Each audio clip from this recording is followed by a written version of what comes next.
Hi, എല്ലാവർക്കും എൻ്റെ ലോകത്തിലേക്ക് വീണ്ടും സ്വാഗതം. ഇന്നലെ ഒരു 2 മണി 2:30 ആയിട്ടുണ്ടാവും ഇന്നലെ കടന്നപ്പോൾ. ഒരു ക്ലയൻറ്റിൻ്റെ വർക്ക് ഉണ്ടായിരുന്നു, വീഡിയോ എഡിറ്റിംഗ് ആയിരുന്നു. അപ്പോൾ അത് ചെയ്തു കൊടുക്കാൻ വേണ്ടിയിട്ട് കുറേ സമയം അവിടെ പോയി. അപ്പോൾ അങ്ങനെ ഇന്നലെ 2:30 ആയിരുന്നു ഏകദേശം ഉറങ്ങിയപ്പോൾ. ഇപ്പോൾ നേരത്തെ എണീക്കും ചെയ്തു, 7 മണിയായി. ഇപ്പോൾ പോണത് നമ്മൾ തൊട്ടടുത്തുള്ളൊരു അമ്പലമുണ്ട്, തലക്കുളങ്ങര എന്ന് പറയും, ഭഗവതി ക്ഷേത്രമാണ്. അപ്പോൾ ഇനി അങ്ങോട്ടാണ് പോണത്. അപ്പോൾ ഇന്ന് അവിടെ മാസപൂജ ഉണ്ട്. ഞാൻ വേഗം വിട്ടോകട്ടെ, കാരണം നമുക്ക് അവിടെ എത്തിയില്ലെങ്കിൽ തൊഴാൻ പറ്റില്ല.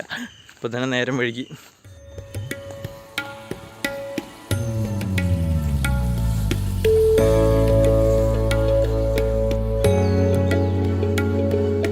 നിങ്ങൾ ഈ കാണുന്ന സ്ഥലത്തിന് മുകളിലാണ് അമ്പലമുള്ളത്. നിങ്ങൾ ഈ കാണുന്നില്ലേ, അതാണ് ക്ഷേത്രത്തിലെ ബാലാലയ പ്രതിഷ്ഠ. ഭക്തരവിടെ തൊഴാൻ നിൽക്കുന്നുണ്ട്.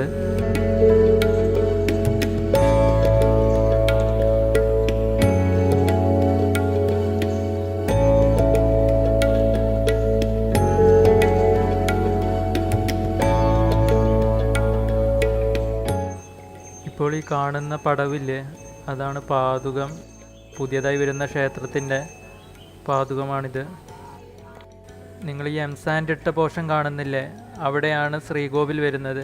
ബാക്കി ചുറ്റും ക്ഷേത്രത്തിൻ്റെ കൊട്ടിലാണ് വരുന്നത്. അതായത് പാട്ടുകൊട്ടിലോട് കൂടിയ ശ്രീകോവിലാണ് ക്ഷേത്രത്തിൻ്റേത്. ക്ഷേത്ര നിർമ്മാണത്തിന് വേണ്ടി ഇറക്കിയ കല്ലുകളാണ് നിങ്ങൾ ഈ കാണുന്നത്.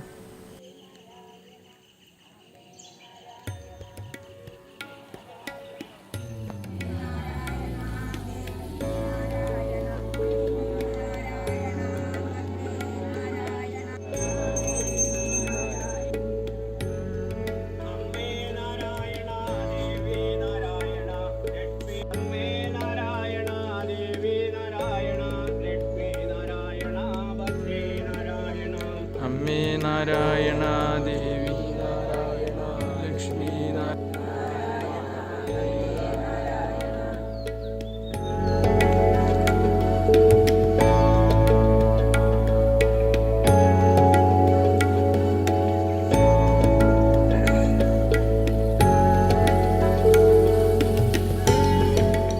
ഇത് ക്ഷേത്രത്തിൻ്റെ താൽക്കാലികമായി നിർമ്മിച്ച തെടപ്പള്ളിയാണ്.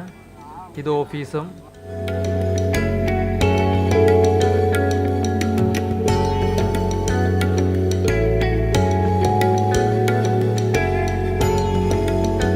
ഇത് ക്ഷേത്രസ്ഥലത്തുള്ള പഴയ കിണറാണ്.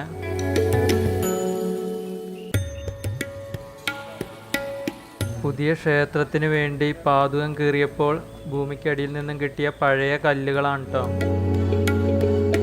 അതുപോലെ ക്ഷേത്രത്തിലെ മാസപൂജ അഥവാ പൊതുജനപൂജ മലയാള മാസം 30 ഞായറാഴ്ചയാണ് നടക്കാറ്. അതുപോലെ അതേ ദിവസം ക്ഷേത്രത്തിൽ പ്രഭാത ഭക്ഷണം ഉണ്ടാവാറുണ്ട്.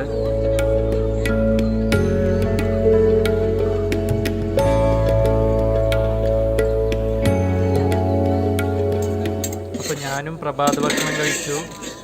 ഗോതമ്പ് ഉപ്പുമാവും അച്ചാറും പിന്നെ ചായ ഉണ്ടായിരുന്നു.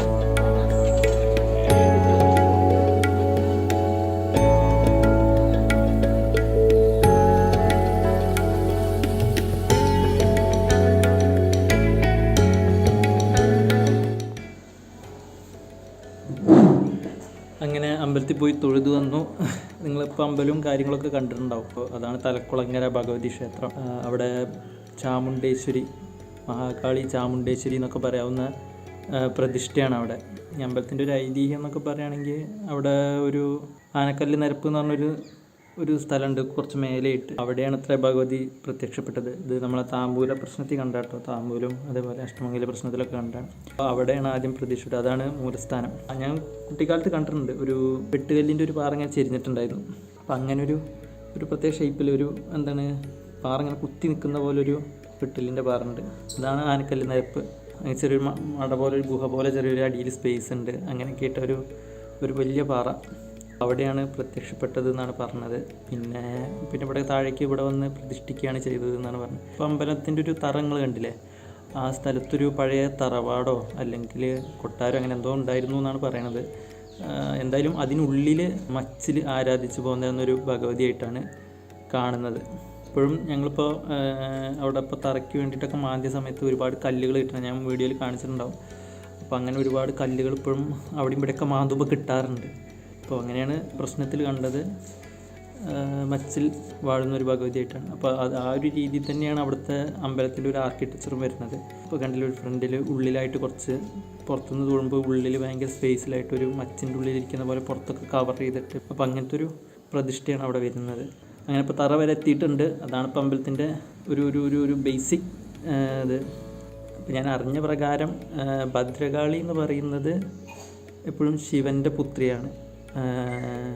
പിന്നെ ഭദ്രകാളി എന്താണ്, സംരക്ഷകയാണ്. അപ്പോൾ നമുക്കൊരു പ്രശ്നം വരുന്നുണ്ടെങ്കിൽ എന്ത് ചെയ്യും, ശത്രുവിൽ നിന്ന് സംരക്ഷിക്കുക എന്നുള്ള ഒരു മെൻറ്റാലിറ്റി ഉള്ളതാണ്. നമുക്ക് എന്തെങ്കിലുമൊക്കെ ഭയങ്കരമായ അപകടങ്ങളൊക്കെ വരുമ്പോൾ അതിനൊക്കെ നമ്മളെ രക്ഷിക്കും. അങ്ങനെയാണ് ഭദ്രകാളിയുടെ ഒരു കൺസെപ്റ്റ്. ഇപ്പോൾ മഹാകാളി അല്ലെങ്കിൽ ചാമുണ്ടേശ്വരി എന്നൊക്കെ പറയുന്നത്, നമുക്കെന്തെങ്കിലും പ്രശ്നങ്ങൾ വരുമ്പോൾ ഭക്തൻ്റെ എതിരായിട്ട് ആരെങ്കിലും പ്രവർത്തിക്കുകയാണെങ്കിൽ അവർ നിഗ്രഹിക്കുക എന്നുള്ളൊരു കൺസെപ്റ്റാണ്. അപ്പോൾ ഭയങ്കര ശക്തിയുള്ളൊരു ഭഗവതി കൂടിയാണ്. നമ്മൾ തൊട്ടടുത്തുള്ളൊരു വേറൊരു വലിയ ഭഗവതി ക്ഷേത്രം തിരുമാന്താംകുന്ന് ഭഗവതി ക്ഷേത്രമാണ്, അത് ഭദ്രകാളിയാണ്.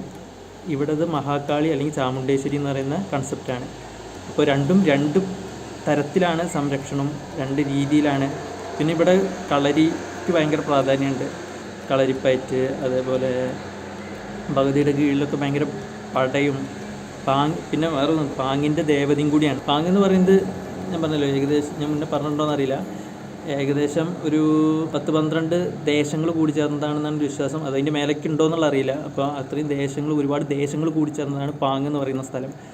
അപ്പോൾ പാങ്ങിൽ ഇൻഡിവിജ്വലായിട്ട് പാങ് എന്ന് പറയുന്ന സ്ഥലമില്ല, ഒരുപാട് ഈ ദേശങ്ങൾ കൂടിയിട്ടൊരു പാങ് എന്ന് വിളിക്കുന്ന പേരാണ്. പാങ്ങിൽ ഒരു ഇൻഡിവിജ്വലായിട്ട് പാങ് എന്ന് പറയുന്ന സ്ഥലമില്ല.